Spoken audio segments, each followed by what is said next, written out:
วันที่ 5 มิถุนายน 2019 ผ่านมานี้เจ้าหน้าที่หน่วยงานสกัดกั้นและต้านยาเสพติดแผนกตำรวจปกส.เมืองปากลายสมทบกับเจ้าหน้าที่ปกส.บริการประชาชนกลุ่มภาคแก้วบวมเหลาเมืองปากลายได้สร้างแผนลึกหือเป้าหมายที่มีการเคลื่อนไหวมั่วสุมค้าขายและเสพยาเสพติดอยู่เขตบ้านภาคแก้วบวมเหลา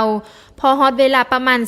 15:00 นาทีของวันเดียวกันเจ้าหน้าที่ได้ขออนุญาตเข้ากวดค้นเคหสถานเฮือนเป้าหมายที่ต้องสงสัยสามารถพบเห็นวัตถุของกลางยาบา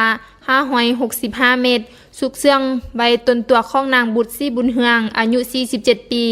เจ้าของเงินที่กำลังจะนำเอายาบาไปขายให้ลูกค้ารายย่อยจากนั้นเจ้าหน้าที่จึงได้จับตัวผู้เกี่ยวมาดำเนินคดีตามกฎหมายผ่านการสืบสวนสอบสวนเบื้องต้นผู้ถูกฆ่าได้รับสารภาพว่ายาบาจำนวน565 เม็ดที่ถูกเจ้าหน้าที่กวดพบเห็นและยึดได้เป็นของตนเองแท้ซึ่งก่อนหน้านี้ตนเองเคยถูกกักตัวมาลงโทษมาแล้ว1 ครั้งเมื่อระยะปี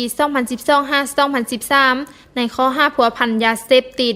ภายหลังถูกปล่อยตัวออกมาก็ได้ใช้ชีวิตทำมาหากินอยู่กับครอบครัวตามปกติตกมาฮอดระยะเดือนพฤษภาคมปี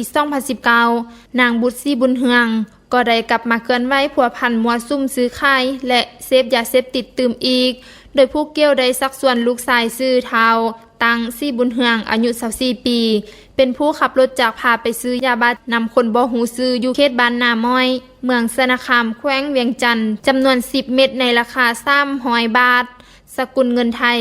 ภายหลังได้ยาบาแล้วก็ได้นำไปขายให้สาวหนุ่มวัยหนุ่มอยู่บ้านภาคแก้วในราคาเม็ดละ40 บาทสกุลเงินไทยส่วนยังเหลือแม่นได้นำมาแบ่งปันให้ครอบครัวเซฟนำกันจนหมดตกมาฮอดเวลาประมาณ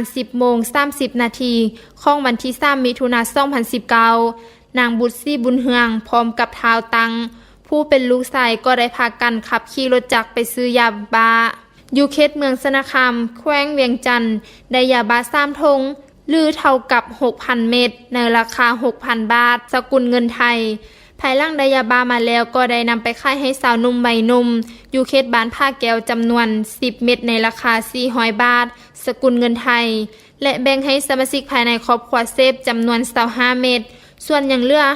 565 เม็ดแม่นเก็บรักษาไว้เพื่อจะนำเอาไปขายฮอดเวลา 15:00 นาทีของวันที่ 5 มิถุนายน